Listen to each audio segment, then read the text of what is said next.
Erfahrungsstreams. Haha. There it was again. The back door to the portal that went to the center of the fleet.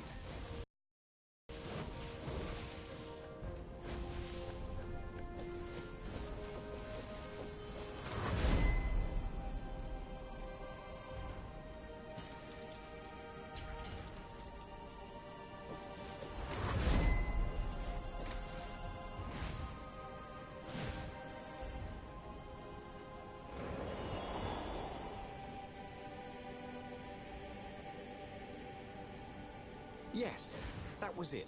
Pirouette, slash, parry, dodge. Renato had never done such good work in a fight. He wished the poets were along to sing of his exploits for his old age. Maybe he wouldn't have to kill Zenobia. Maybe he could defeat her and take her prisoner. Then he could turn the tide against the Emperor. If she wasn't crowned princess, once this was all over, she'd have more time for him, right?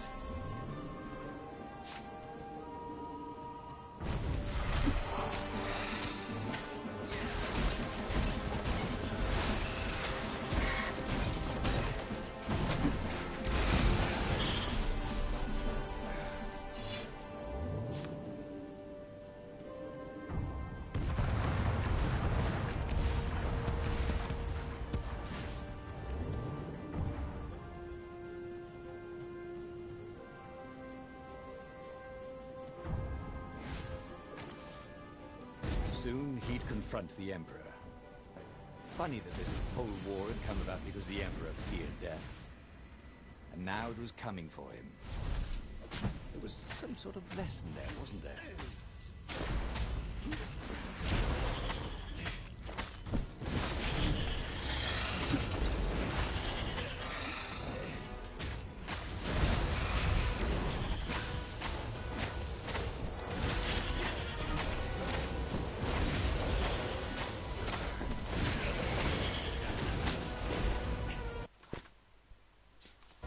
Nein. Es zocken wieder Frauen. The Last of Us als Männer. Das ist irgendwie...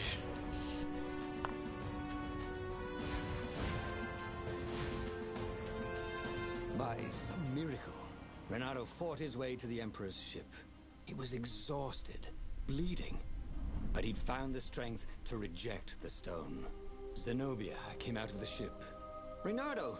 she shouted, and then she fell down and died.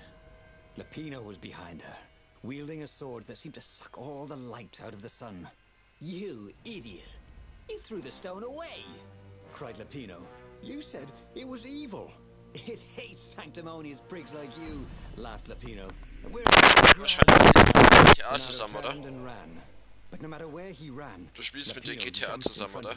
Until Renato was cornered. That boy could hop. "You wouldn't do this to an old friend, would you?" cried Renato. "You mean this?"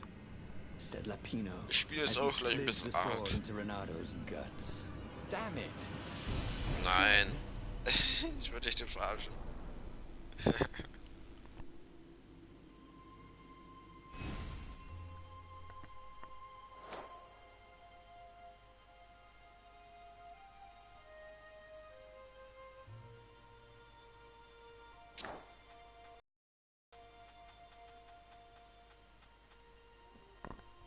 Sieben Enden nach. Und alle haben mit dem Gehäuse und mit dem Skyripper zu tun wahrscheinlich.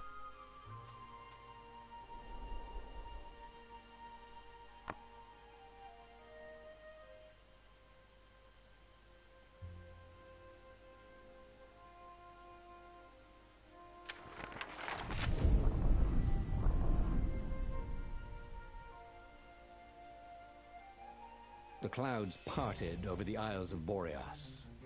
It was time to choose. The rebellion was in trouble. Ravens were scouting for the secret rebel base. They needed a game changer. Pieces of the Skyripper had surfaced. Renato knew that using it could go catastrophically wrong. But he was sure he could figure out how to use it safely. Also, a temple had risen out of empty desert. The Iblis stone was hidden there. It was a dangerous artifact. It could corrupt its user into a bloodthirsty monster. Maybe he could find a way to use it, to take its power without surrendering to its wickedness. And also, his old friend Lapino needed rescuing. Of course, Renato had a pretty strong suspicion that Lapino had betrayed the rebellion, and he had a gut feeling that he needed to use that to his advantage.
Every child knew about the Sky Ripper. The Transcendent Emperor had buried its pieces deep. Now, this Emperor's horrific sacrifices had brought it back to the surface. Renato was...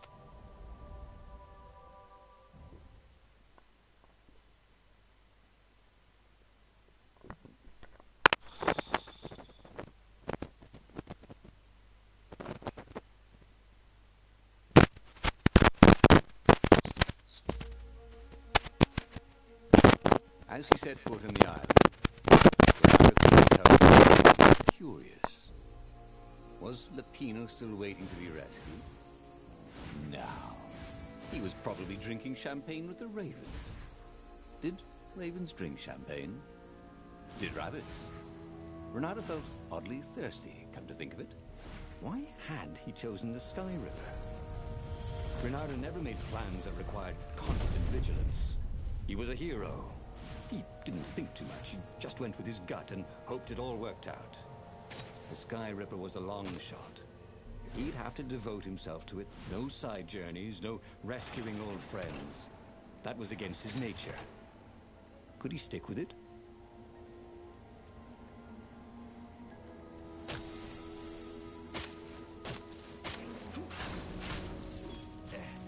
Anyone ever tell you ever loved the people who had built this castle?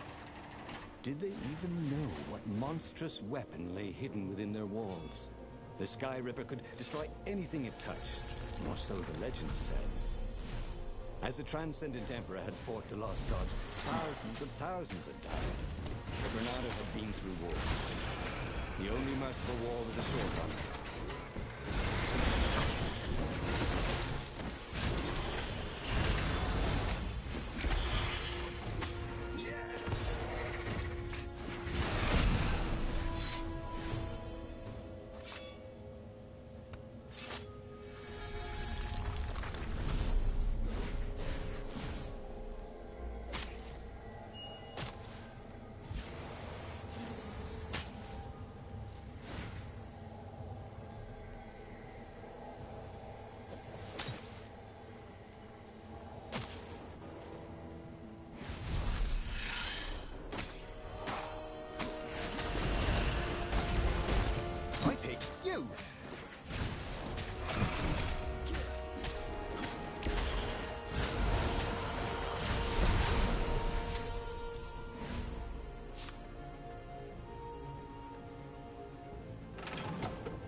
Renato chuckled.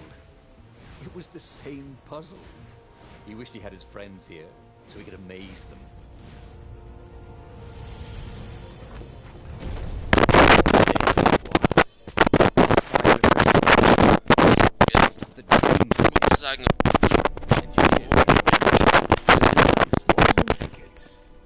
No one alive had been able to make a thing like it. How is it part of a weapon at all? The second piece. But it could be best in the next island. Well, there was another island he could reach. It with God's Raven battalions. She must be encamped there still. But fighting Zenobia now, that made no sense at all.